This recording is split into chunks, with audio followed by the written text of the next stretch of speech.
So this is the greatest, most important work I will ever do. We call her Adeline B, and the decisions we make to shape her and carve her trajectory are the most important ones we will ever make. Her mother, Jamie, my one-time life partner, but my still collaborator. We continue to form our daughter together despite our separation.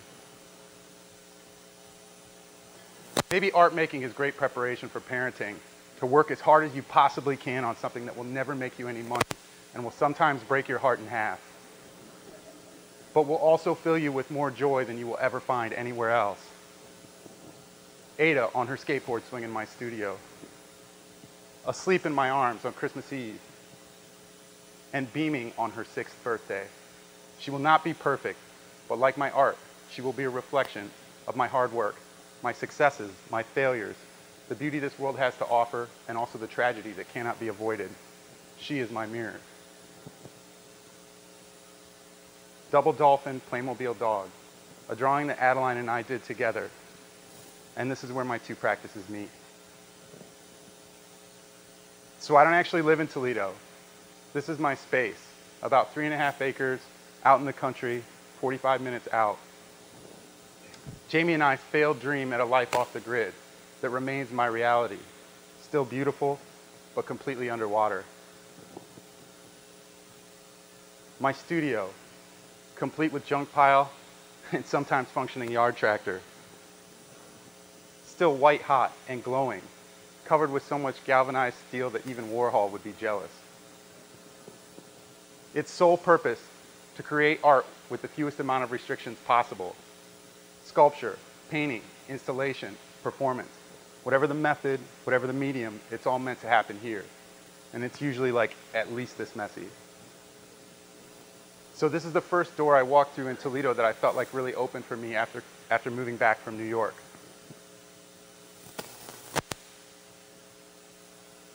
I super heart Beaux-Arts. Before meeting Jerry and becoming involved with the gallery, I didn't have a creative community around me. And I didn't think I needed one. But I was wrong. This is a mural that we did, and it just skipped a slide.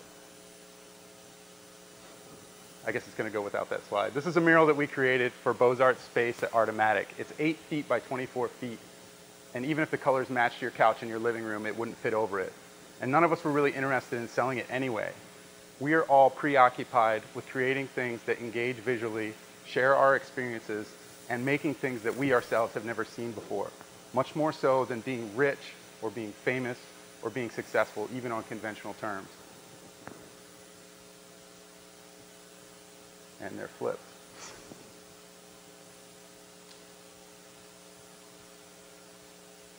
So the way Jerry runs his space is different than any other space I've ever worked with in the past.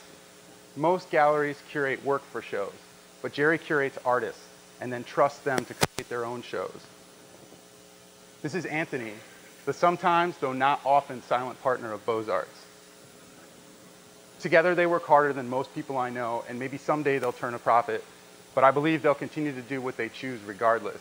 Here they are, half drunk, at 3 in the morning, helping me install my show last fall. All questions, no answers. And my friend Yusuf, helping with the wall drawing for that same show.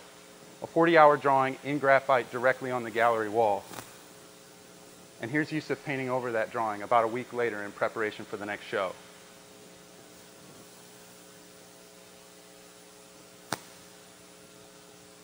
And my friend Jake, who came all the way from Long Island City, New York, to help participate in the show. I didn't have anything to offer any of these people that helped with the show, and none of them asked. They were more concerned with completing my vision than compensation. Oil well plumes escaping anuses. Sometimes my work is weird, but I love to make these drawings. They're just something I wanted to see if I could do. A response without words to things that I could never control. Somewhat disturbing and illogical, but beautiful and engaging. And completely unmarketable. I hope that the temporary nature of this work reflects my belief that these things that we do can also be undone. So this is Tim, the co-owner, operator, and founder of Launchpad Cooperative Gallery. Though LPC and Beaux-Arts are very different spaces with very different visions, they're both preoccupied with presenting new, innovative art to the community, and not with being commercially successful or financially viable. I started making army mandalas about 10 years ago. These are arguably my most successful works, and they're made with toys. Plastic army men that are easily recognizable and relatable to most folks. At its largest, the piece spans 25 feet, takes about 50 hours to install, is roughly 6,000 plastic army men, and is extremely physically demanding. It feels like I've been in a car wreck for about a week after. This is this summer's mandala at Launchpad Cooperative Gallery. So these guys are just placed directly on the floor in concentric circles, all pointing towards the center, not attached in any way except for the very center of the most recent piece. This summer's piece was an experiment to see if I could make as powerful a piece with a quarter of the space. So I quartered the circles and used mirrors at a right angle to create the same expansive effect through illusion. I also wanted to create this organized pile, this systematic destruction in the very center, and that's where they're actually glued, like a swarm.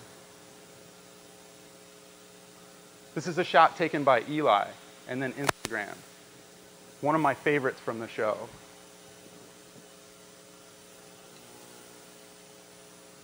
And one of many taken by viewers trying to capture or share the moment with others.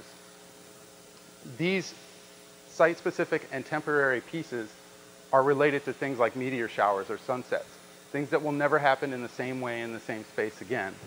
Not that my work is as beautiful as any sunset ever.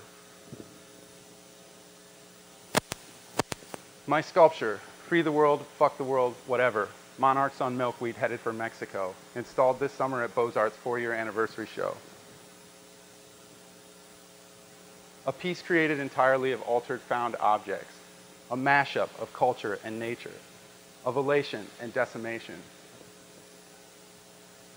a fractured manifestation of all the beauty and the anguish in the world. A swarm of hundreds of monarch butterflies lifting and uprooting a dilapidated chain-link fence, carrying a surreal message in mirrors.